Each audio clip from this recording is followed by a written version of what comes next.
Okay, hello, welcome. If you would like to receive credit from the SDAO Academy, please see me in the back of the room so you can sign the appropriate sign-in sheet and you get your credit. Now at the end of the session, we do have an evaluation form for you to fill out. You can either do this through the app or you can come see me and we have a nice bright orange paper for you to fill out. And then please don't forget that we do have an exhibitor reception tonight at 5 p.m. So please come on back and see us and meet everybody. But with all of that, I would like to pass it back to our speakers and hope you enjoy the session. Thank you. Hi, everyone. Thank you. Yes, thanks, Mackenzie. Excellent. Hi, everyone. My name is Marlys and I lead communications on a big project in Washington County called the Willamette Water Supply Program. Kimi and I will do some brief introductions in a second, but you know, the name of our presentation, What Could Go Wrong? Does anyone have a guess at what that is? It feels like everything, right? Every single day. So I just want to say that this is, you know, based on our experience and our opinions and kind of what we've been through in the last 8.5 years. So we'll get into it and then we'll see what you can take away from it.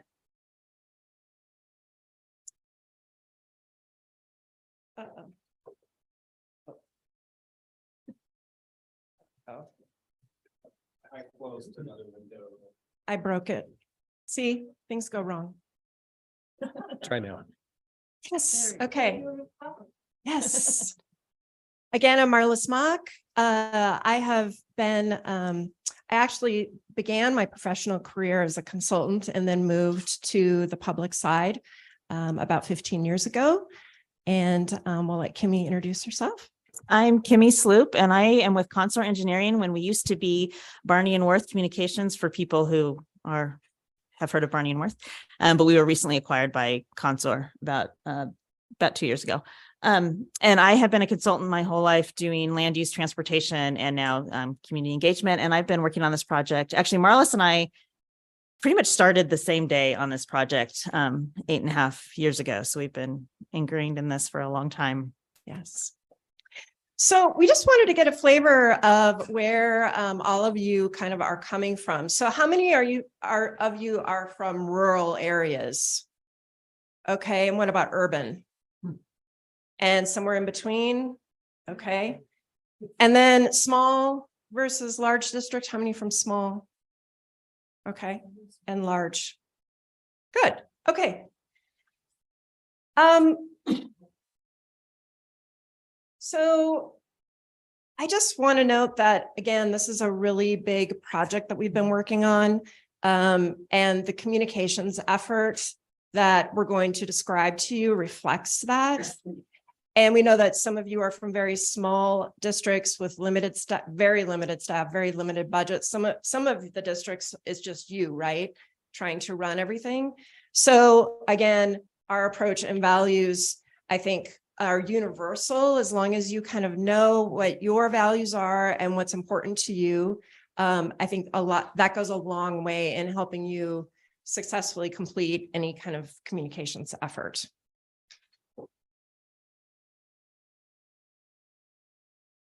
So just a quick overview of Willamette Water Supply.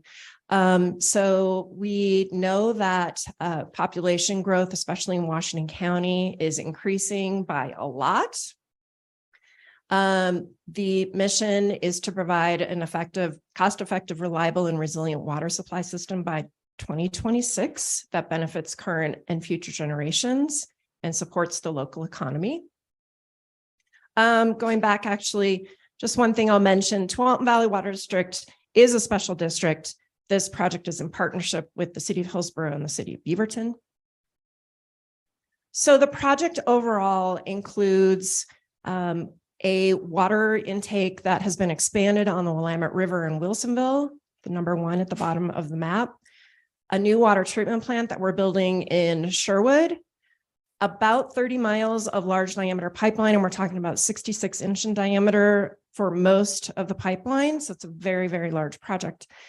And water storage tanks, ultimately 2 will be built on Cooper Mountain in Beaverton. So again, it's a backup supply. It's an additional source for the region, and it will be built to withstand a Cascadia subduction zone earthquake, which we are at risk for in the metro area. And again, Tualatin Valley Water District is the majority owner. The city of Hillsborough is at 36%, and Beaverton is just 5%. And each of those organizations pay their proportional share, and their customers pay their proportional share. So overall, we're at $1.6 billion. There's 100 of us who are working on this project. Like I said, Kimi and I have been on for about 8.5 years. There are a few people who were on before us. We have a lot of firms, subcontractors, consultants, and then we have applied guidelines over all of the projects for consistency so that we don't completely lose our minds. It's important. So a little bit about the management. There's a new organization that was developed, Willamette Water Supply System Commission, and then the management committee makes a lot of decisions under that group. All of this is on our website. If you're ever interested in learning more, there's probably, you could read for 2 months and never get through all the material on our website. So let us know if you have any questions or need direction there. So overall, we have 11 construction projects. They all have what you'd expect: project managers, construction managers, permitting.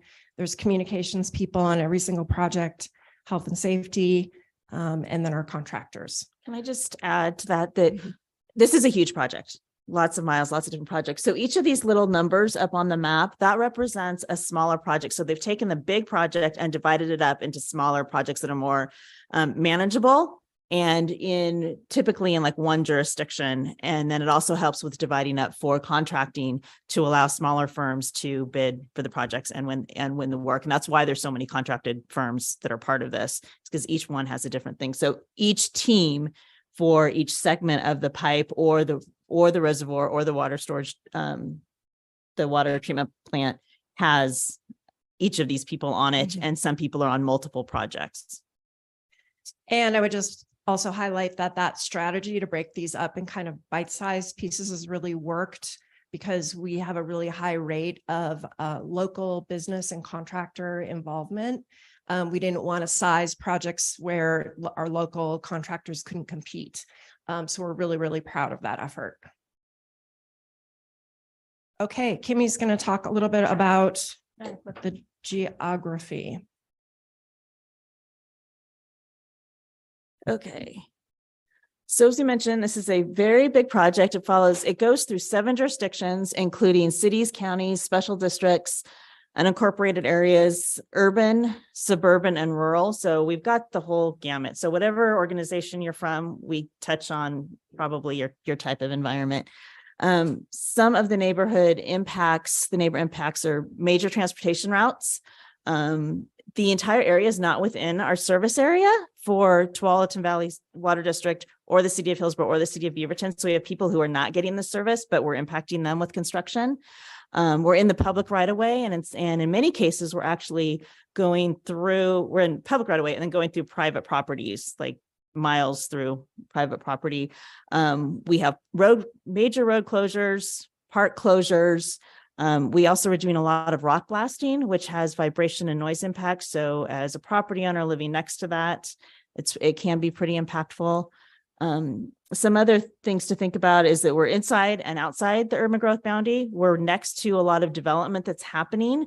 So this is just, in a lot of people's minds, this is just one more construction project that they're having to deal with, and they don't know who's doing what, but they don't like us being there. And lots of other infrastructure projects. So in some cases, the places where it's hatched here, we're doing those are all like partnership projects with other local jurisdictions. So a road needs to be expanded. We're putting the pipe in at the same time to help reduce the impact on the public. And then a lot of this has happened the last couple of years, as you know, in the COVID climate. So it's changed how we have communicated with people. And then one of the, I don't know if it's a downside or not, but having so many different contracting groups and the smaller projects, we have lots of different contractors on this project. especially the construction folks, they all have those firms have different people skills and the people working on those. Some value the relationships with the property owners, and some are like, we're here to do construction and we don't care. So that's not great. And this is supposed to show the rural environment that we're going through. But and oh wait, hang on. Did that okay, we'll get to the other one. But the point is, in the rural areas, we have lots of these different issues that we're dealing with, different value, which result in different values for the property owners. We have people, some of the farmland that we're going through is right next to a UGB expansion area in the city of Hillsborough. So these folks are not being impacted by that directly. They're not getting the benefits of it, but they are being impacted by it. So they're very sensitive. Same with part of this area was a corridor for a potential future road expansion. And so folks didn't like that coming through either. So there's lots of different underlying issues. We have easement holders and people who, so they're getting a financial benefit from this project, although we are right in their driveways. And then there's other neighbors who are just as close to the construction project, but they get no financial benefit because we are not using any of their property. In this particular case, we're on a dead end rural road. So you've got people who are used to being quiet and just walking their neighborhood and not having all these impacts. We've got farm animals. Lots of times people are concerned about the farm animals, and contractors don't always understand how to deal with farm animals being right next to construction projects. So that's a concern of people. Staging areas out in the rural areas. So there's lots and lots of traffic, big vehicles, projects starting at 6:30, crews arriving at 6:30 in the morning. So people aren't always used to that because they like their quiet environment. And then going straight through private property instead of right of way, which also has some issues. In the suburban urban environment, we have sections of the pipe that are on, this one is on Shoals Ferry Road, for those who are familiar with Washington County. Got commuting traffic. You have people who own their homes, and you have renters. You have people with businesses with different uses. So you've got churches, you've got community centers, schools. All of those have different needs depending on what they're providing. The school buses are an important one to be careful with their when people need to access the school, which is different. That's not the normal 9 to 5 that other businesses have. Weekend transportation, multiple driveways, emergency care. There's a fire station on this route, fire station down here that we also have to deal with. And then we're also citing actual facilities. So these are just places. This one is the water treatment plant, where we are, it'll be a major construction project, but then we're a good neighbor because there's not a lot of people there. There's not a lot of impacts. But during construction, the park was closed. We had neighbors next door to it where we were doing blasting. So people had their windows shaking and are concerned about that. And Kimi, that's not the water treatment plant, that's raw water. Oh, thank you. Sorry. I know people are gonna be like, wait. Yeah. In this case, our facilities, we're adjacent to this neighborhood, and there's already an existing concrete plant on the other side. And then building our water pipeline through the park, closing the park for over a year and a half.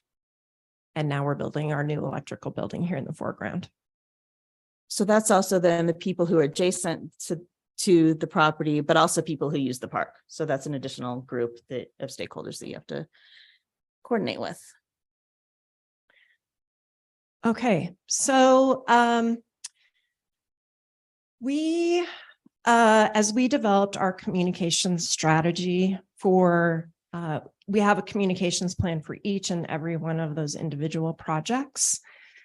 So we go back to the mission statement. And then we also look at the key performance indicators that are specific to what we consider outreach and communications. So integrity, trust, transparency, and then some level of participatory result if that's possible. So that has influenced kind of the direction that we've gone. So values from both those the mission statement and also for our team. We really, have a lot of respect for each other and the communities we serve. We want to be fair and responsive. We want to be honest.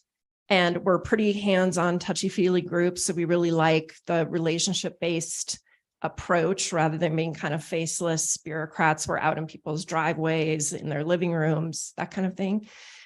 We want to use good judgment and also be really responsive to ratepayers and the money that they're spending on this project so that things that we're doing make a lot of sense and are cost efficient.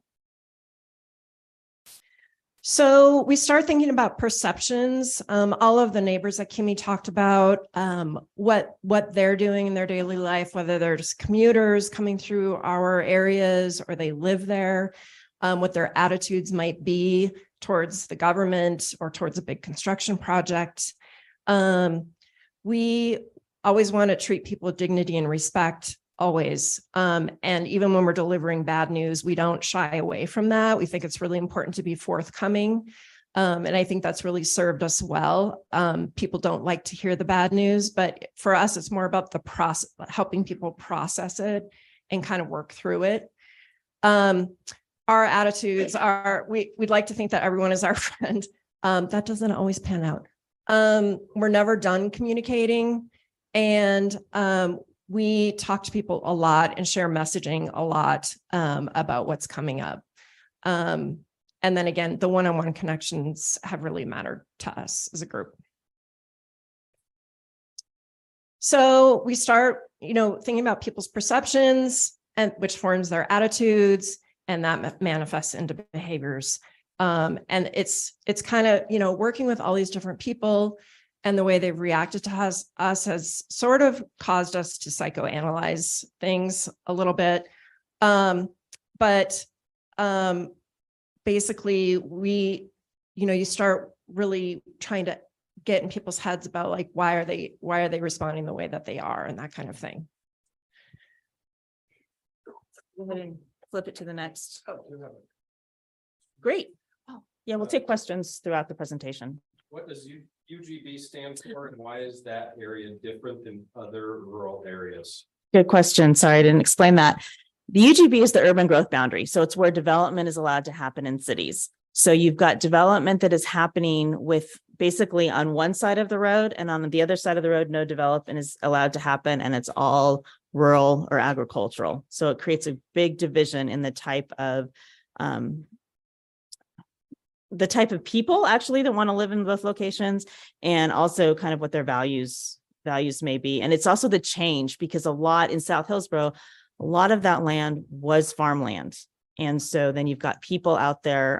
Some of the challenges for our pipeline actually in that area is that the South Hillsborough area is now fully developed. They're expecting about 20 to 25,000 residents in that area, which is was agricultural land right next to active farmland. The farm routes on agricultural land, including our pipeline, is showing up on trail maps as places where people can walk. So you have people from the neighborhood walking our pipeline or walking through in private property, thinking they're trails. And so it's those types of, dealing with your neighbors that those residents are having to deal with, and then having our project out there is also impactful. More. Knowing what you know now, is there anything you would do differently if you were to do this project over again? Yes. Yes. You can answer that if you can. That doesn't have to be something you have to. Oh, that was you, Mayor. Okay. Yes, there are a lot of things that we would do differently. Hard to come up with a list on the fly, but yeah. I think we'll get to that as we go through the presentation, because we will be talking about best practices, lessons learned. So if we don't, we can hit on that. Do you have a question? Yeah. Talk a little bit about your mission, sharing that with the community. What kind of engagement with the contractor did you have with that mission, and how did they support that mission on the ground? So the question was, how did we share the mission statement with the contractors and get buy-off, basically, to have them kind of for all of us collectively to kind of move ahead.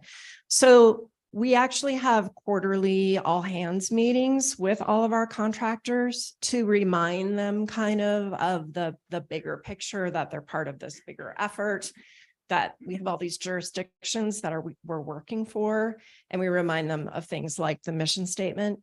A communications team member sits in every single weekly construction meeting. So we are often the ones saying, hey, we're hearing about, people littering, just things that we're just not okay with. So on a weekly basis, we're able to kind of influence the team to a certain respect. A couple other pieces, during the design process, we were also in the design meetings. And so we could have that discussion and kind of influence that value through the design process, and talking about kind of what's important. Not necessarily that the design would change as a result, but just realizing that that's an important thing. So we need to make sure to talk to the public as we're doing that. And then, at the beginning, at the pre-construction meetings that we have on the project for all of the different construction projects, we do talk about the value of working with the neighbors and showing them respect and empathy, and that these aren't people, just we care about them. So that's also a upfront. We make it very clear. Yes. Piggyback on that concept. Did the procurement documents include that the contractor have their own communication specialists? No, and Repeat the we. question. The question was, sorry. yes, Go ahead. does the contracting documents require that the contractor have a communications person on their team? And the answer is no. And actually, we have very much held the reins pretty closely to our communications team and our strategy. And if their marketing people or their other communications people want to communicate messaging, everything has to be reviewed through our team first. So we actually prefer that they didn't have their own communications team, just because of the overlap in the coordination. And again, like the values of this group, it's unique to us and it's unique to this project. And we've brought people on who could kind of see the vision and kind of continue in that vein. But I think that would have been hard to do. Yeah. And we don't, the contractors do talk to the public. We try and be there with them, but you can't stop that. I mean, we'd have to be with them all the time if a neighbor comes up and just wants to talk or complain or whatever. So we do talk to them about the process and what to say. And also any interaction that the contractor has with the public, they are to notify us and the construction manager, who is a Willamette Water Supply representative. We have project hotline cards. So every construction team has the hotline, and those phone calls come directly into me. And there's a couple of us that get those, and we respond usually that same day, but sometimes the next day. But we prefer anything beyond, what are you guys doing here? We're working on the Willamette Water Supply Program. Anything beyond that, we really just want them to hand it over to us, because it just gets really complicated really, really fast. And we're just trying to make their contractors' lives easier to get this project done and not have them needing to take all this time to try to field questions and work with neighbors who might be upset. So we do as much of that as we can. And we also provided those hotline cards for land surveyors. Anyone that was out in the field, we gave them that information so that not everyone out in the field had to know all the details of the project. They just said, here, call this number. And we worked with it that way. Any other questions? Okay. What we wanted to do now was just do a quick little activity thinking about who the neighbors are. Because one of the things we did when we started the project was do communication plans and kind of figure out how we're going to talk to the folks and what our messaging was going to be. And so we looked at the different communities and said, just like we've gone through here, what are their values? What would be their perceptions, and how might this translate into their behaviors and their attitudes? So we just wanted to just have a discussion amongst us about, in taking a suburban urban environment, some of these being the characteristics of the community. What do you all think would be some of the perceptions or the values that the neighbors along here might have? Feel free to just yell it out if you want. blocked driveways, blocked access. Mhm. We also have to deal with blocked or potentially slowed emergency access and make sure that those agencies are able to respond in the same time that they were prior to our construction. Probably concerned about their children's safety also. Yes. Yep, pedestrians and bicyclists. First question a lot of people are gonna ask is how the project's being paid for. Yes. They're gonna look at their tax bill and see how long we have to pay for it. Yeah, in this case, it's ratepayers who pay for their water bills, basically. So, yep. Yep. And that was part of the early on messaging before we even got to this point. And People outside of your growth country asking if they can. yes, the water line. yes. We have had that too. And I didn't This- understand that in the beginning. I'm like, well, that seems like a great idea. Let's do that. No. And they're like, no. That question actually came up this week. Actually. Break it down for individual household, how much their water bill is. No, each agency. So one of the, so we work super closely with the agency staff at like the city of Hillsborough, at the city of Beaverton, and at TVWD. So each of those agencies runs their own rate processes and their own budget committees. So they have to look at the amount of the system that they own, what the current rates are, what the gap is, and project how far out into the future increases. Do you do a big increase now and then less over time? Or do you, so there's constantly all of that work going on at those agencies. And that's part of on the ratepayer discussion. That's each of those jurisdictions are responsible for communicating with their public about the rates, but we also get those questions and so need to understand how it all comes together. We had one property owner that we went out and visited, and he had complete misunderstanding of what he was paying and who was getting service from the system. And so trying to explain to him, no, it's not just the city of Hillsborough, it's also Tualatin Valley Water District, and you are getting water from it. And it's a long process. How long is this? Yes. Future thing then going to last? When will it? Yes, the longevity of each of these construction projects. Yes, we get that practically every day. Whose water right is it? We haven't gotten that question recently. We did at the beginning. Yeah, the water rights. So TVWD bought water rights on the Willamette River in the 70s. Hillsborough got theirs more recently, but this project has kind of been in leadership's mind at TVWD for decades. So this isn't actually a new project. What's that?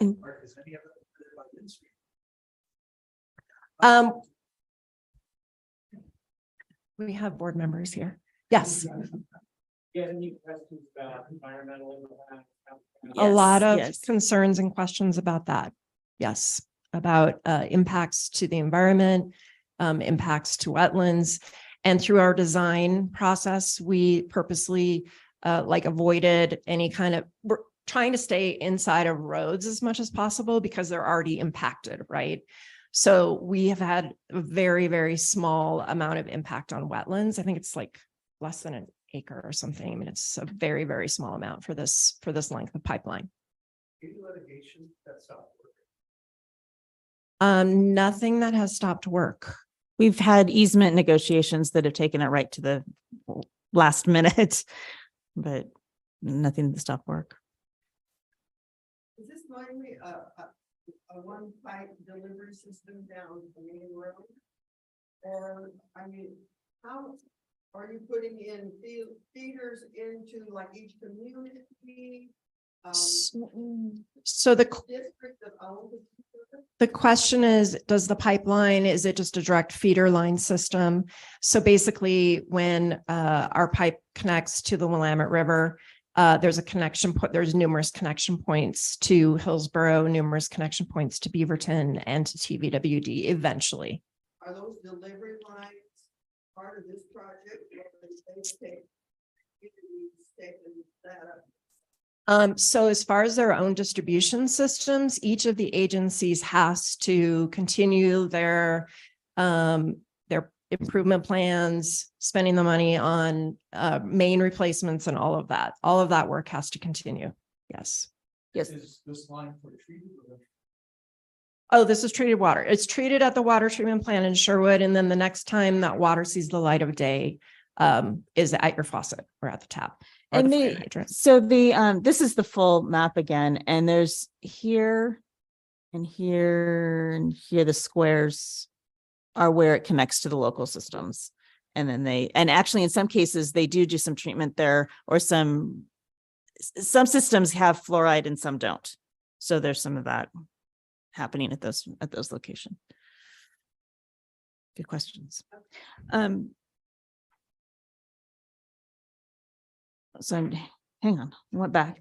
I know. I'm like, where are we? Okay, so just quickly on that. So these were all really good comments that people had about like what people would care about and how all these questions affect this. And so one of the things that we learned, we thought at the beginning that people would care about being honest and transparent, and about travel times, and about the impacts of growth on them. So we got those right, but there were a couple that we got wrong that we didn't realize would be as big of an impact as it was, including wildlife habitat.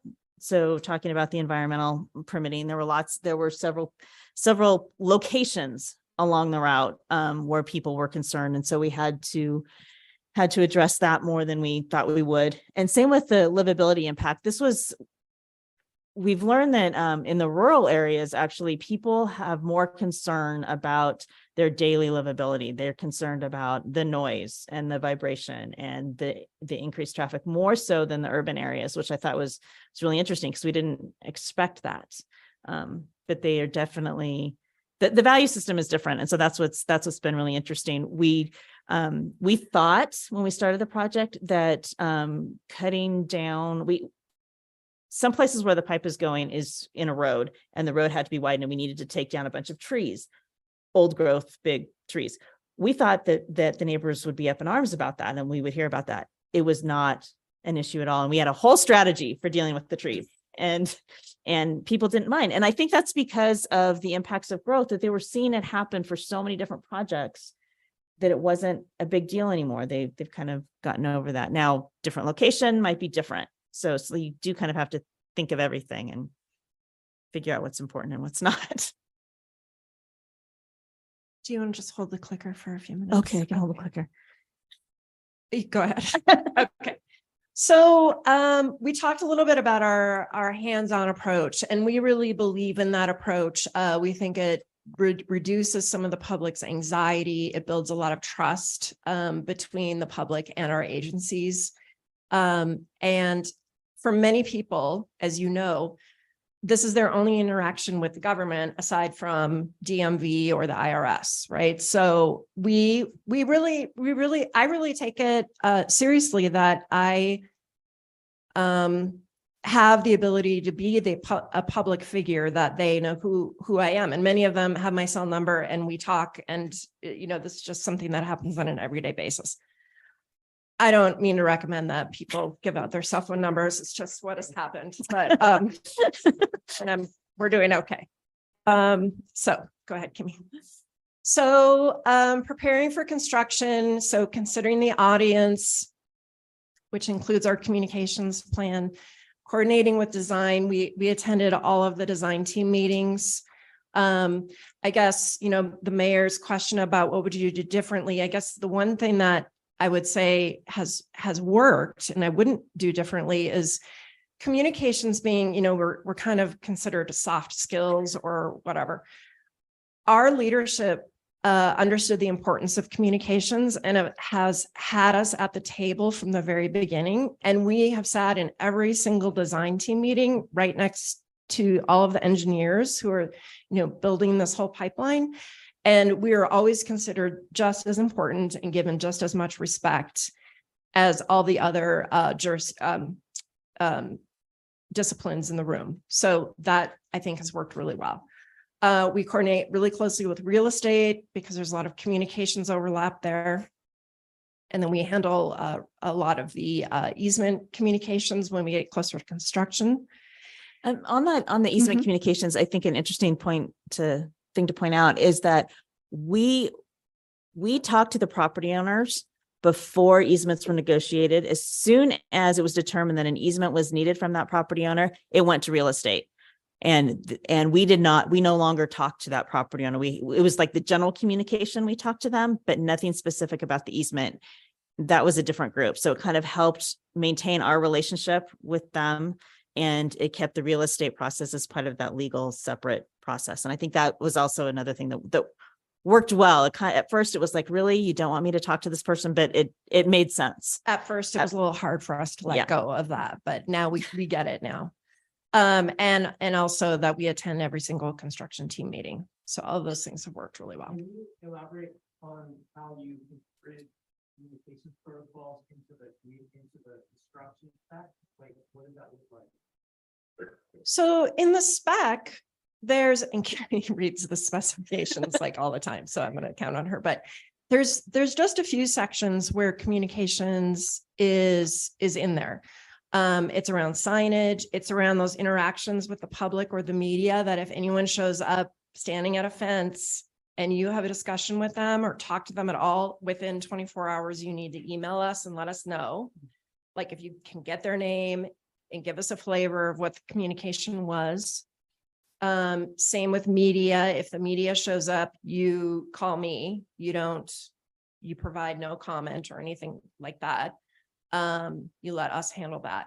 What else? There's some, in the specifications, there's requirements for when major things happen. When construction starts, they need to notify us X number of days in advance, like 21 days, so that we can then do the process we need to do with the easement owners to let them know we'll be on their property, or the general public. Same with road closures. That's another big one that's in the specs, that if a road is closed, they need to notify us X number of days in advance so that we can get the notice out to the public. So there's those schedule dependencies in the specs. And then maybe I just like to read specs, I don't know, but I do go through them and look at them and relate to understand how they relate to the public and understand what the contractor needs to do. A big one is the holidays that the contractors aren't supposed to work. Those are specified in the specifications. One particular contractor seems to want to work every holiday. And so I need to ask the question and remind them, hey, are you working or not? So that we can make sure that the public knows if there'll be people out there. And so we know too, because that means we're working. And that's a contract change. If they want to work, like coming up as President's Day, we've already got contractors who are saying they want to be out there. And it's like, our communities really rely on the holidays to have a break. So we get it. We understand why they want to work, but it's a contract change if we let them. So, yeah. How far in advance of construction are these tools and materials being planned for and developed? So the question is, how far in advance of construction do you use these tools? Developed. Okay. So Kimi and I met 8.5 years ago, and we started all of this then. And construction has been going on for 4 or 5 I don't remember. years. Mayor, you might know, when did the TV Highway Cornelius Pass intersection open? Because that was the first pipeline project, one of the first pipeline projects. 18? Yeah. So about so well in advance of any construction project, we started doing all this. But I would say, and I think it made some people nervous, I started running out ahead, like talking to certain neighbors, probably before we even had outreach plans baked on each of the projects. And that was also kind of deliberate, because you don't want to create a whole plan and think you know everything, and then you go out and you're talking to people and you're realizing you've totally missed the mark. Well, and this is also, this is all pre-construction. So this was all during design, and we did have all of the jurisdictions had their ratepayer discussions that they needed to have. So the information about the project in general needed to get out there so people understood what the project was. And granted, we had open houses and there weren't a lot of people that showed up, but we started accumulating the interested party email list, and people started talking about the project so that people would be familiar with it by the time we got to construction. Hickman, you have a question. Well, just follow up on what you were talking about, stuff in the contract language. wasn't another key point is where we could and when we could. We did a lot of qualification-based selection instead of low bid, Yes, which tends to get you a different. type of contractor. Yes. When you were starting this project, did you have like large corporations like Home Depot, if you were gonna have their main driveway closed for several days, did you have to actually deal with corporate on those issues or how did you? Yes, usually. So the question is for a big organization like a Home Depot or some other big national company, do you work with the local people or with the people at the corporate level? And the answer is yes to both. You know, if we don't have, sometimes through real estate, we ended up finding out who like more of a real estate or facilities type person for those organizations. But sometimes we literally will walk into a 7-Eleven and be like, who do we call to let them know not only about the local impact, but the bigger picture? So both. Yes. So, you're talking about multiple projects. Mhm. It's fascinating. I have a lot of questions. I'm not what you said, I know you went to face, but in the beginning, how much thought did you give to, sounds like you approached projects with the design build concept. What did you consider CMGC or what would you? So the question is, did we do design, build, construction manager? No, general contractor. So most of the pipeline projects are straight design and then construction. The facilities, raw water, the water storage tanks, and the water treatment plant were CMGC. Yes. So, the challenge there is you're still working on it. So are they on time? On budget? So the question is, are all those projects on time and on budget? So yes to both. We're actually spending $1 million a day this year. It's our biggest construction year. So we're a little hair on fire. Because of supply chain issues and all the issues that all of you face every single day with increased costs, our costs went from 1.3 billion about 14 months ago to 1.6 billion. So, we went back and looked at, all of our processes around all of that. And it's like, we had super good information and super good bids and super, like a lot of involvement and all the things that you look for. So it's the increased cost thing. Yes. And there have been some supply chain issues that have required some of the contractors to resequence things. But that's just COVID. It's kind of out of our control. What's the capacity? So the question was around the capacity. So the initial capacity is for 25 million gallons of water per day, expandable up to twice that amount. So just getting back to We have one more question. Oh, sorry. So are all of the projects being done Consecutively? And then also, did you realize it would take 8.5 years? Is that your plan? Yes. So the question is, did you know all the construction would happen at the same time and the time frames? Yes. So we knew 2023 was going to be the biggest year. We knew that. So there have been some pipeline projects in the last 5 years. And then we've always known that 2026 is when we turn the water on. So that's when the new system comes online.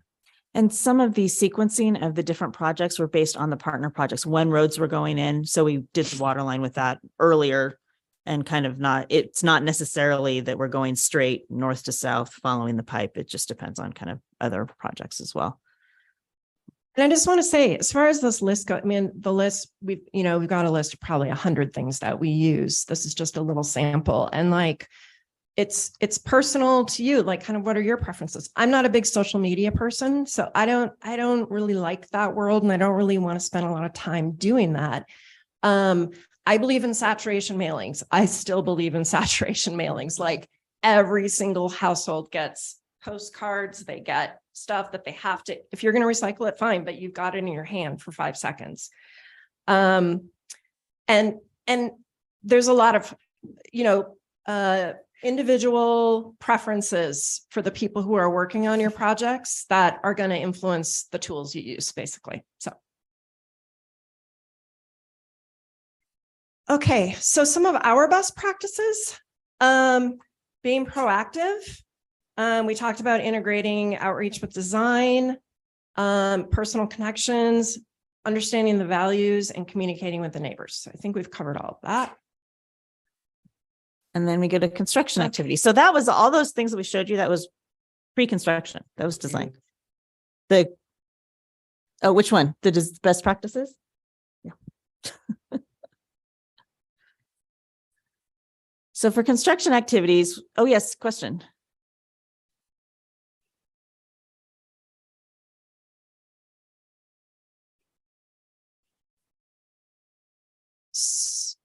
Yeah, so the question is about when your costs increase, how did you handle that with ratepayers?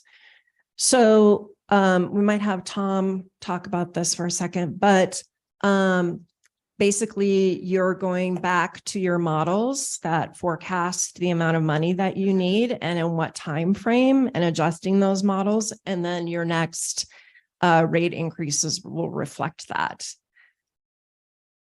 Yeah, I mean, the change has been a big deal for each entity. Yes. The problem has been more so because our portion of the 300 million increase is 200 million. And it's a significant impact from what we have changed from what we have forecasted for our rate. We are currently working through that. We are not done. We're communicating currently with our ratepayers about this. Right now, absent any significant funding coming in, we're looking at very significant rate increases on top of very significant rate increases that have occurred in the last decade. So when we're all said and done with this, what we're trying to do now is message with our customers. Look, when we're done, your water bill is going to be right around $100 a month. So we're just telling them this is what's coming. We don't know the increment to get there, but that's what's going to happen over time, rather than we can keep telling them, yes, it's going up 15% this year. Next year it's going to go up, 12%. And the following year, we'll know. So we're just we think this is where it's going to end up, right around $100. And again, is what Marla said. I'm a big believer of just tell people what you know, and then explain to them, why can't you change? Why can't you slow down? Why can't these are all the kinds of conversations that we've had about why can't you delay this? Things are really expensive. Well, when this project was first forecasted in the 1970s, the estimated price tag of the whole project was $65 million. And we're at 1.6 billion now. So and each agency and collectively continue to chase infrastructure dollars. We secured WIFIA, Water Infrastructure Finance Investment Act financing for the project, and that effort continues at the state and federal level as well. Another question here.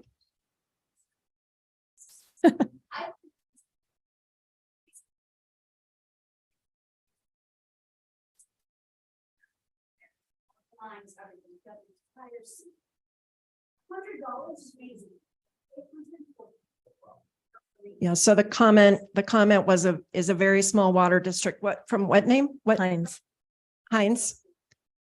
Just redid, yeah. Just redid.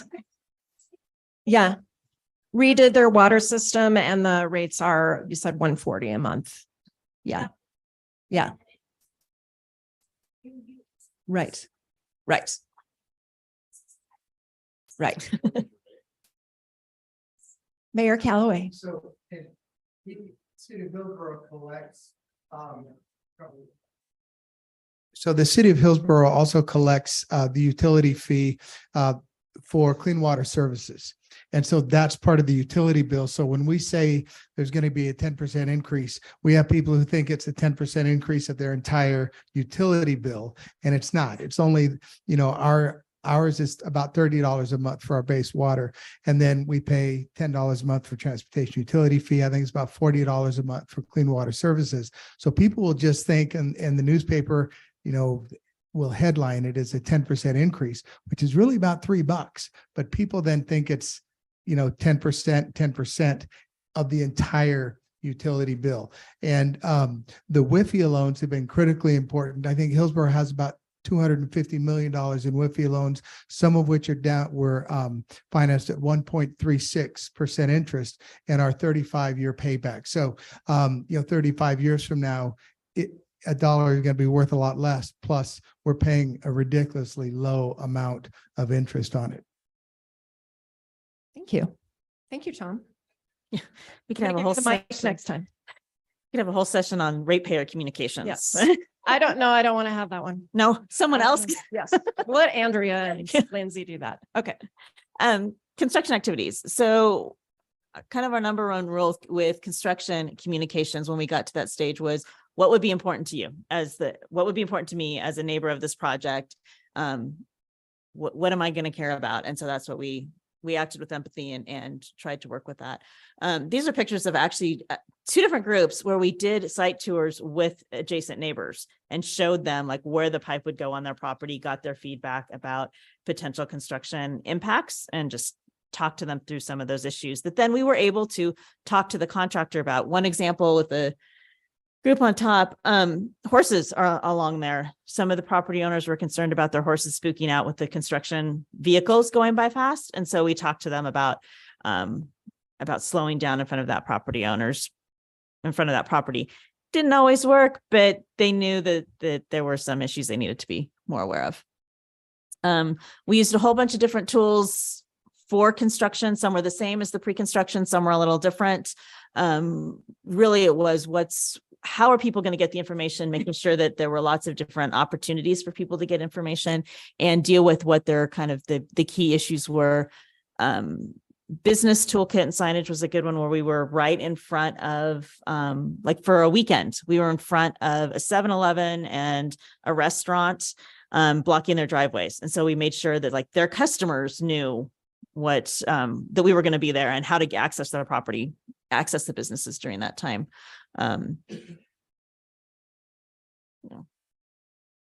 We did have to say that the construction updates one was one that we tried that wasn't horribly successful, but it was a good idea.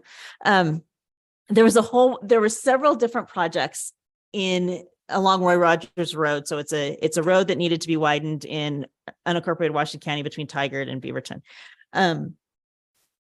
There were developer projects. There was a road widening project. There was a sewer project and our project. So we created, and all of them having traffic impacts. We created this website that the county ran for us that was called getusthere.org, where we could put all of the information for all the projects about the traffic impacts on that alignment. What worked well is that we had an open house with all those different groups, so we could kind of combine resources and get people to come to one meeting. That worked really well. We got lots of folks at that meeting. What didn't work well was that people didn't go to the website, and the website had issues when it was up and running. So sometimes you try things and they don't work and you move on. Yeah. Did we try to work with Google and look at maps? So one win we got was Oregon Trip Check, which is run by ODOT, right? We found out that all of the travel apps use the information from Trip Check to influence and inform those apps. So we finally got a hold of the guy, and the guy was like, no, we don't ever give this out. And we were like, but we have like years and years and years of impacted roads in Washington County ahead of us, and we really need to be able to do that. And we finally got approval. So 2 of us on the team can sign in and play God and mark roads where we have construction so that people traveling at least know that there could be delays, closures, so that has helped. But we have had to, for other sometimes there will be misinformation on an app like Google Maps, and we will have to find the person at Google Maps to have them help us out. So it's been complicated, the maps thing. One of the other things that we do is Washington County has a really good system of all of their road closures, like anything that's impacting the public. They send out a weekly email to their list. So we make sure we're on that list when we have road closures or major impacts. So we're, using those other people's resources that already have a following has worked much better for us than, say, our own social media, because we just don't post enough to have a great following. So we just use theirs. Kind of talked about property owner visits along the alignment. This has worked a couple times well, where we've established those relationships with property owners, and then we find out there's someone else who's come to the construction site and has lots of questions and appears to be kind of angry. We've been able to kind of work with the property owners that we know to help us identify who to talk to or what their issues might be, so that we can solve the issues when we don't know exactly who has concerns, which has worked well. We do direct mailings to those who are impacted. And then we've attended a variety of meetings. We use our local citizen participation organizations or neighborhood association meetings to try and reach people. So we're going to where they are rather than holding special meetings. Yes. Sure, you're working with a number of construction agencies and engineering firms in the project. Without saying disparaging remarks around the ones that didn't do well, are there any firms or construction firms that did a good job that made your life easy? Other people in the room might be having construction projects that. So the question is, were there contractors that did a better job at communicating and making the communications team's lives easier? And the answer is yes, but we're not going to say. So if you want to come, and Kimi just told me about this in the car yesterday, but if you want to find Kimi afterwards, she might tell you, but we're not. Well, and I would say, like, during the interview process or as part of the scoping process, ask the question of, how do you value the public? Because that's made the main difference, is that those who really have that place value on the adjacent property owners and wanting to be good neighbors, those are the ones that have been better neighbors. The ones that just literally care about the bottom line, and everything that comes out of their mouth is about the cost and staying on schedule and wanting to do things related to cost, care less about the property owner, it appears. And I just want to make one point, this be pragmatic bullet point. So for me, like, I don't like public meetings. I don't want to go to public meetings. I don't want to ask people to come to public meetings. So we don't do public meetings to check a box or to say that we did it, unless it's required for land use. We've had to do those. But for most of our outreach, a phone call, knocking on a dozen doors on an afternoon, taking a group of people out and actually walking the alignment, that has been a million times more effective than getting a room like this, some conference center, and asking people to disrupt their evenings or their Saturday mornings to come to a meeting. So I would just say, like, figure out like the best value for your team, because public meetings are also really expensive. Yeah. But we found that like 2 people knocking on doors for 4 hours is like, and people love it. They love, and when you get past the initial, like, who are you? Why are you And, here? wear your safety gear and do team, always have, go with a person, but it's like, people really like that you're standing there telling them about a project, like they can hardly believe it. And it's way cheaper than having a big meeting. Now, and this is one where the different communications people on the different projects have different opinions, because the area that I'm working in is rural and there's no trespassing signs everywhere. Well, yeah. And I'm like, I'm not going out. I'm not doing door knocking. I will find phone numbers and I will call people, or I will send the dog letters. situation. The dog situation scares me. So yeah. And the other thing is, I don't want to imply that like cost should not matter, because it does matter. And it's balancing those values of working with the public and staying on schedule, but I didn't want to take that the wrong way. I don't know. I think this It's is mine. I know. We're doing great. Okay. I'm not sure who this is. Coordinate with service providers. One of the things that we do need to do is coordinate with the service providers who provide service in the same area.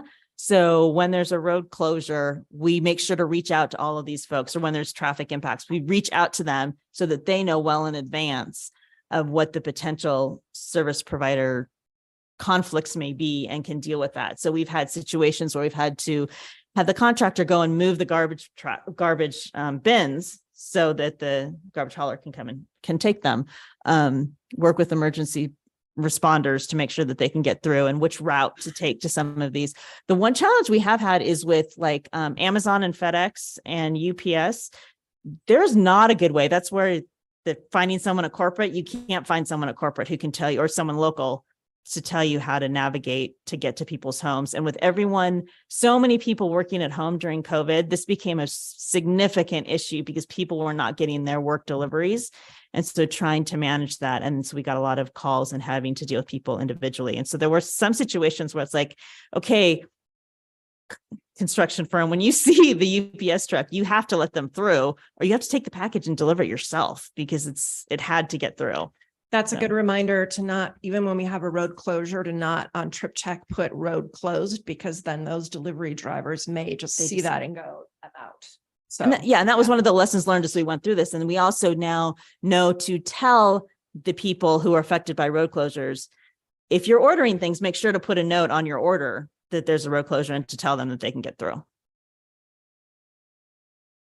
Okay, kind of in the same vein, we have a group of people we call the liaisons, and Kim here with TVF&R is one of them. And it could include some of the engineers at local jurisdictions, school districts, transit, emergency responders. We get everyone in a room or online and talk about the project and how it might possibly impact them, and also remind them again, like who to call if they hear from someone, if they hear from a member of their leadership or of their constituents, who to call back at the project. And I think we've already talked about communications channels. And this is our hotline card. So we print a lot of these. And again, it streamlines communications and make sure that we are in touch with the people out in the field and assisting the construction crews so that they don't have to.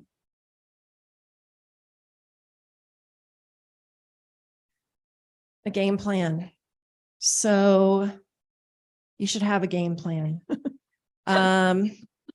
We've all, probably most of us are property owners or have owned property, or at least have lived near a construction site.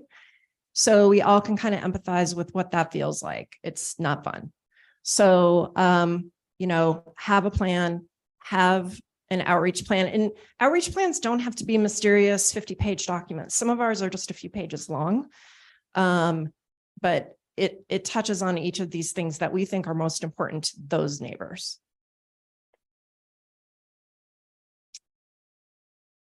And our work, well, it's worked, but not all the time. So we get super lovely emails from people saying, even people who are enduring a lot of our impacts will be so sweet and be like, thanks for telling us about all the havoc you're wreaking on our lives, And then we get a lot of, there's been people that have escalated to the point of using really derogatory language, all caps, screaming, it's kind of run the gamut.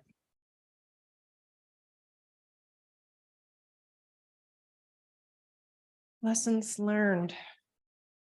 That's me again. So yes, you can't, our job is not to make people happy. And whenever I hear people say that, I'm like, no, it's not our job. Our job is to inform them. They're not going to be happy, and that's okay, but we're going to help them get through this project with us. Still treating them with respect. We have learned a lot about the hostile and uncooperative neighbors. So that's something that we would do differently, I think, in light of that. Because I think we went into this thinking that everyone's just going to because nice we're doing people, such they'll a good like us. job and we're being so proactive that they're just going to it's going to be fine. No, that's not what happened.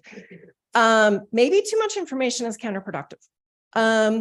Neighbors talk, which can sometimes just make your messaging just fall apart, and then you have to kind of start over with no, that's not true. It's this, it's that, but that's the repeating of the message over and over and over. We talked about construction crews and kind of common courtesy stuff. And I think another thing that we have struggled with is the neighbors who are enduring impacts, like what to do for them. Like we want to like buy them a car wash or give them movie tickets or do these things for them, but we can't because we're public agencies and we can't spend money that way. So like, how do you say, we've handwritten thank you notes, how else can you say thank you? And a lot of things are out of your control and you do the best you can and you do what you think is right. And sometimes it's still just like bad. The other piece of it too that isn't on here that I would say was another lesson learned is that, because people who are easement holders, you do a lot of communicating with them because you're negotiating an easement. So they know exactly what's happening on their property. They know a lot of the details about the project. Those who are adjacent, who you're not securing an easement from, but may be impacted just as much. Unless they were part of our mailing list, we treated them as just like the general public in some cases. And that wasn't enough because we didn't think through, they're going to have just as much impact and they're not getting any, they have no financial gain from this. Easement holders, they get a check. And so they're in some places, they were more tolerant than the folks who weren't easement holders and just had lots of traffic in front of their property. So Your turn. my turn. So yes, The amount that you're paying for these, isn't that the reduction in the value of the property because of what you've done? it is. So yeah, you pay, it's not a financial gain, but it's for some of these easement holders. It's like when they're getting the check, it's nice, but yeah, it's true. But they do seem they seem more tolerant than those who are, and they're not asking for additional money through the process, whereas the people who aren't getting anything seem to be asking for a lot of extras that we can't give. I guess. Good point. Good point. Feedback, use that term. Taking An easement. for anything. Yeah. not It's not a financial gain. Yeah. The compensation, fair market compensation at that. Yeah, I guess the question. Kind of a follow-up to that, I hear you talking about easements, and working with the property owners. When I hear easements, I hear limited domain. Did you have to go through any legal process? So the question is, as far as easements go, do we have to do eminent domain?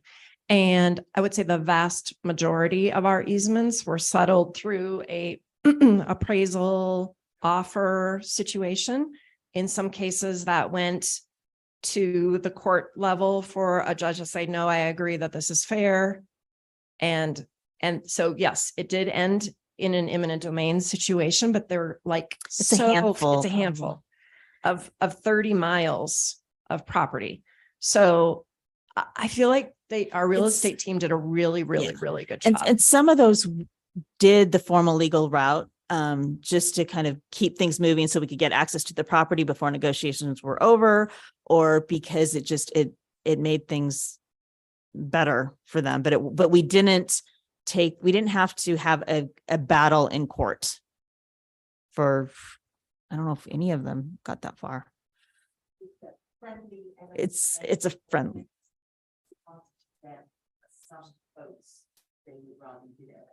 Yes. Yes, there are still people though who are like, no, I don't care if I get fair market value. I don't want you to have it, period. So Yeah. that's where that came into play. Was there another question? Yes. Is the sewer handled in this area? In many cities, they go side by side with the water. So the question is, how's the sewer treated? So Clean Water Services is the sewerage agency in Washington County. And so often we're working with them. There are liaisons, that one slide. They come to those meetings. We work with them on design because our facilities are all like under the roads. So we work with them a lot, but they're the water treatment people on the dirty side of water. So it's a separate organization or a separate? Yes. Separate organization. Okay. Bill, Are they a special district? Yes, well, under the, Okay. yeah. Management They are another special district. Question is, are they combined? bills. Oh, the bills? Are the bills combined? Yes. Yes, and no. So like City of Hillsborough, it's different between the City of Hillsborough, the City of Beaverton and TVWD. TVWD and Clean Water Services actually bill together, which is hard for people because it's not just showing your water bill, it's also showing the wastewater treatment. So that's a big number. It's Hillsborough too. And same Hillsborough with City too, of Hillsborough. Okay. And then the entities, what a franchise fee off of these? So the question is, franchise fees, and do you mean like, what do you call the development fees? SDCs? Is that the same? No? I don't, Tom, do you want to answer that? I don't know the answer to that question. We don't, I believe Hillsborough does, so yeah. so it depends on the jurisdiction. Which makes it even more.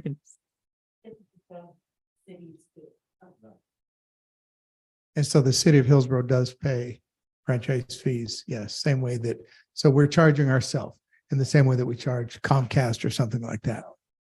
Took me a minute to understand the question. Okay.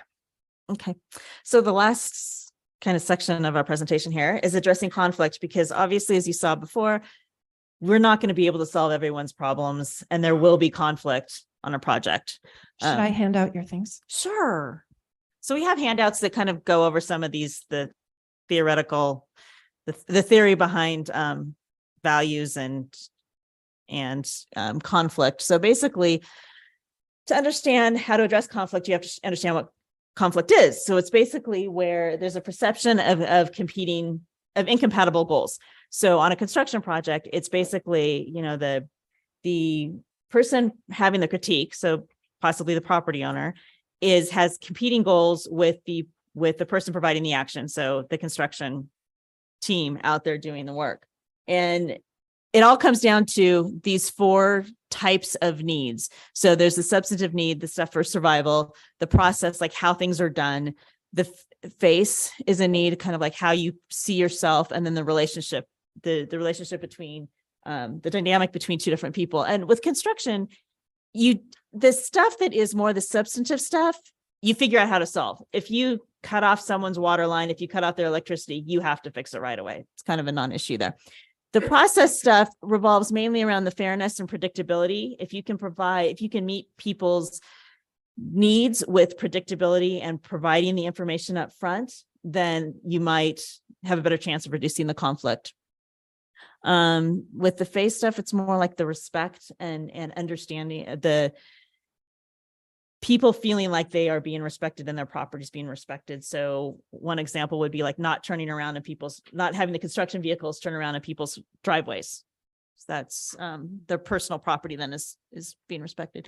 And then the relationship is this acknowledgement and empathy. That seems to be where listening to people, understanding where they're coming from, what their concerns are, what their needs are. That seems to be kind of where we can have an influence in the communication realm with conflict and potentially make a difference. So, and the needs-based approach to conflict is that what you see, what people are talking about, there's probably a lot more deep down that people are dealing with. And so it's understanding that there's these underlying issues that are not going to come to the surface, that in this conflict that you're having with someone may be what's going on. So they may be taking the position, I'm not going to shut the project down, that they're going to shut the project down and we don't care about them because we're not addressing their issues, but really it's something much, much deeper than that. I mean, you can take a simple example would be like construction projects tend to start early in the morning. 6:30, crews arrive at 6:30 in the morning. They get going with loud equipment at 7 o'clock. There's lots of beeping going on early in the morning. The last thing that anybody wants to hear as they're getting ready for the day. So we've had people say, well, I'm going to shut your project down. You can't do this. It violates all kinds of code language. Well, it doesn't.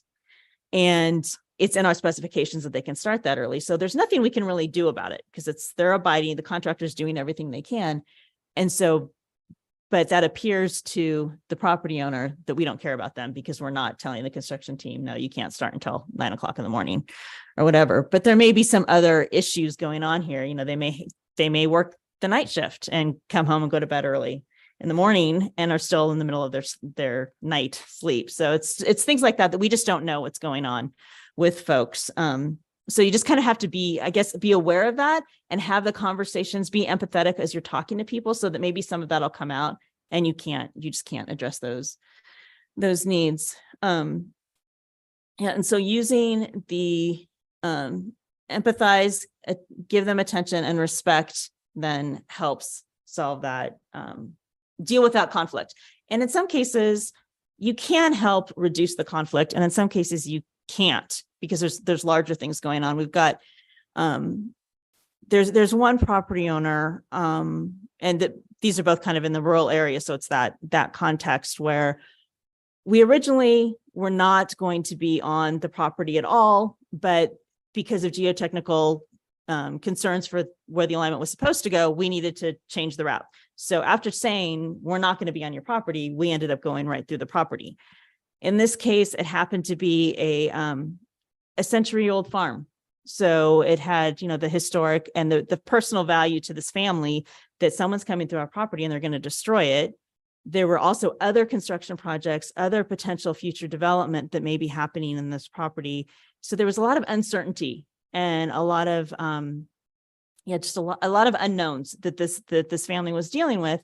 And so understanding that larger context with her, we were able to empathize with the family more. And a lot of it was just, me going out, having that one-on-one conversation with her, listening to her, empathizing, answering her questions, or connecting her to the person at another agency who could answer her questions, rather than having her show her frustration with the construction team, which then took their time, made that team frustrated. So they then couldn't do their job. And then any interaction between the two was just a negative interaction. It helped to kind of have me as the buffer, and all I was doing was listening. I couldn't solve a problem, but it helped reduce the conflict and help her kind of work things through. We had another situation with someone who was sending some pretty nasty emails to us, and we tried to work through things and tried to come up with solutions, and we couldn't. And a lot of that was just, there are bigger picture things going on. We talked to other agencies, other experts, and there was just no solution to it. So in those cases, you just have to stop communication because it's not benefiting anyone. And there's the potential for things to get much worse. So we just kind of let it go at that point. So just finally on this, the do's and don'ts, do say you will try and acknowledge when you don't have an answer. Don't promise or deceive to make someone feel better, because in the end, they'll just be disappointed. And don't try and solve the problem during this process. You're just really listening and empathizing with the person. And then, a lot of times what happens is I'm like thinking of, okay, what solutions can I come up with? What can I do? And then go back, discuss that with the team. And if there's anything you can do, then you can bring it forward, but don't try and do that in the moment, because it's just not going to work. So we have 10 minutes left. We were going to do an activity, but we really don't have time. So I guess, are there other questions? From online? Yes. Did you encounter any opposition from other entities for the purpose of stopping your project, such as denying permits or doing zoning changes? Question was, did we receive opposition from any other outside groups to try to stop the project? Not to stop the project. We have some interest groups that are active, but again, their concerns are habitat and wildlife and our impact, especially through a park in Hillsborough. So those are things that we actually developed a wildlife management plan around that specific project to address the concerns of that group. So it hasn't, I mean, we work really, really closely with them, but it hasn't been like, we're going to try to stop you. We have had people, one segment that needed to go through land use approval. We did have some people oppose it and testify against it. And so basically we continued the hearing, worked with them, figured out what would satisfy their concerns. And in that particular case, it had to do with rock blasting that we were doing and their concerns about their groundwater and being notified of any potential, they were concerned about damage to their property. So we were already planning on doing like a blasting notification plan and notifying neighbors and working through a whole bunch of steps. So we basically just solidified that in our conditions of approval. So we were required to do it. And then we got approved. In the beginning, project, did you address future growth of population growth and how much water you would need in 30 years from now to supply? And what was your findings on that? How much water are you going to have? So the question was, how much forecasting of water demand did we do before we started the project? And that was definitely part of all the foundational work that each of the agencies did. Hillsborough set out and TVWD set out to find the new source and figure out what was the best option. And in that process, all of those demands, population growth forecasts, all of those things played a part in that. So yes. And we have all those on our website if you are interested in going and looking. Yes. Oh, one back in the corner. No.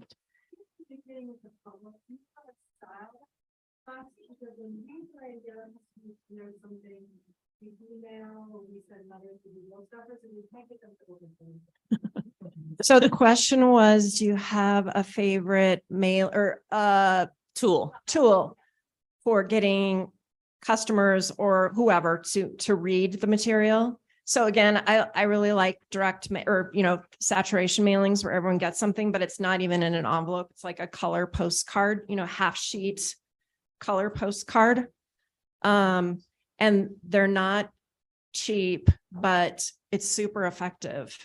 Well, they don't have to open it. Yeah. Yeah. The other thing, when we started the project, we partnered with the Red Cross to provide the 5-gallon water jugs. So we said the first 50 people that came to an open house, they get a water jug.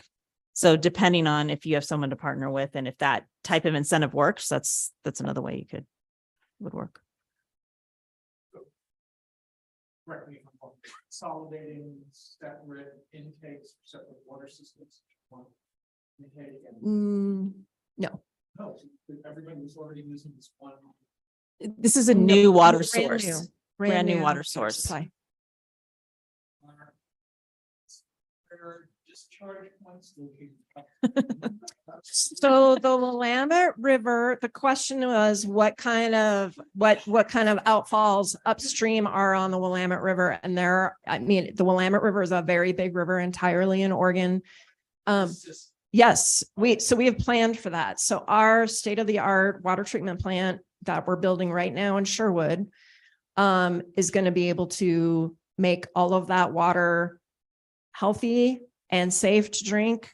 But yes, there are upstream influences. Yes. Yes. Yeah. And another part of the bigger effort is source water protection. So we have a whole effort working with other upstream partners and to improve the source over time. And it's, yeah. Another Yes. online question. Yeah, so for small agencies that may not have communications, do you know of any resources, companies that provide that type of service? Console, here's Kimi.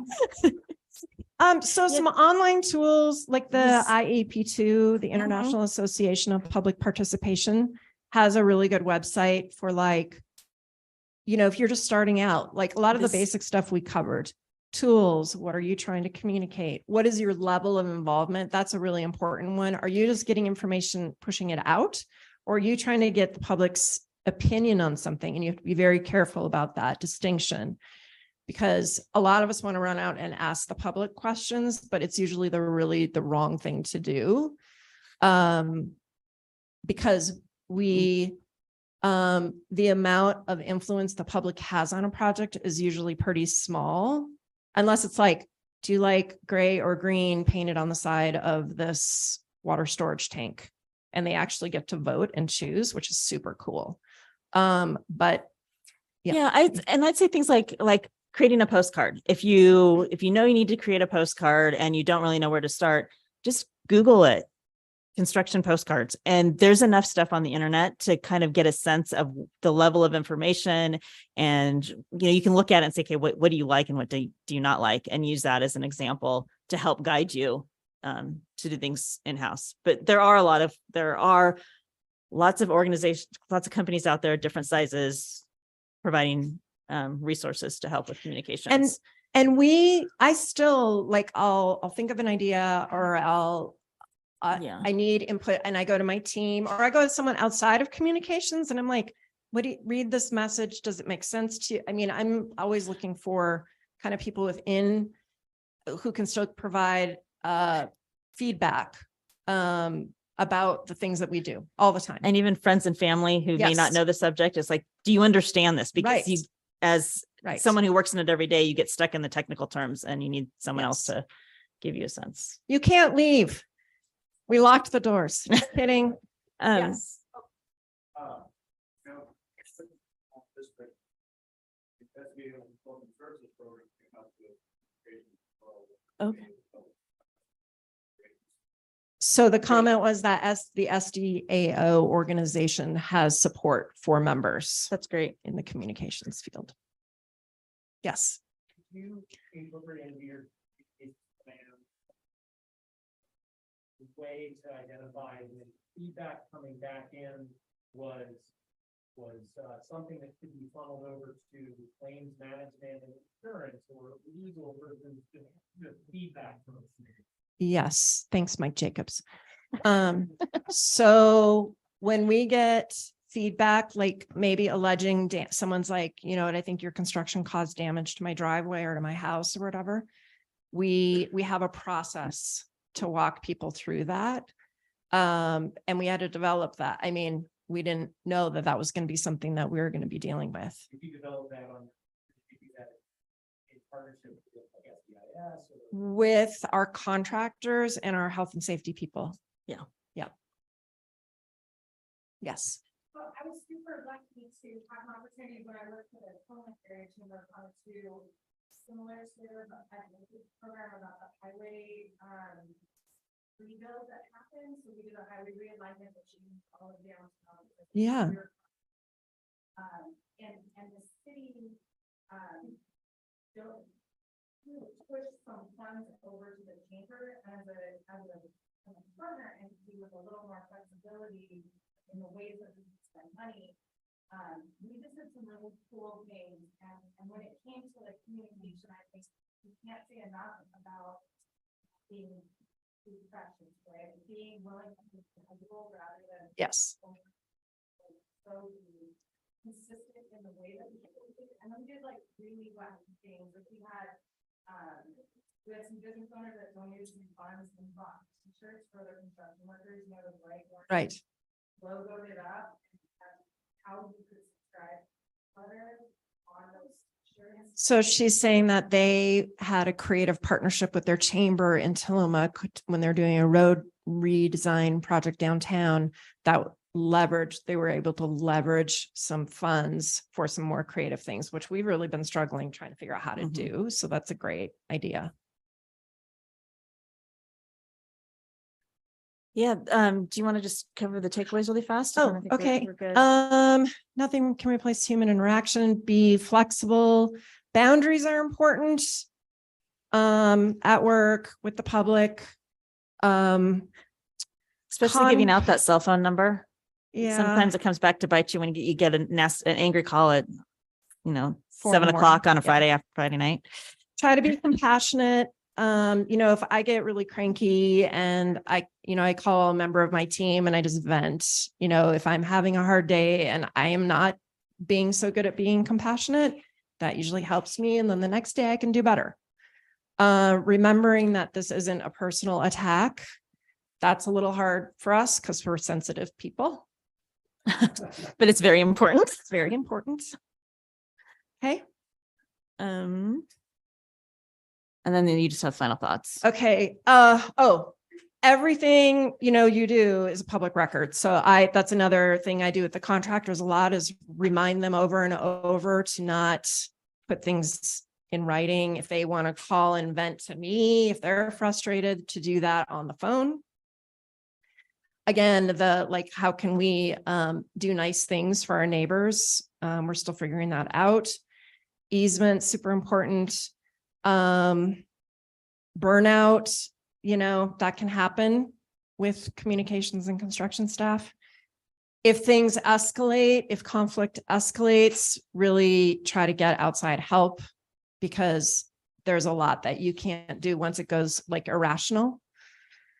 And also just keep confidential information confidential. There's a lot of property owners who have told us things or things that we know on the project that really are to remain confidential. And we've held the line there. And That's it. We did it. Yes.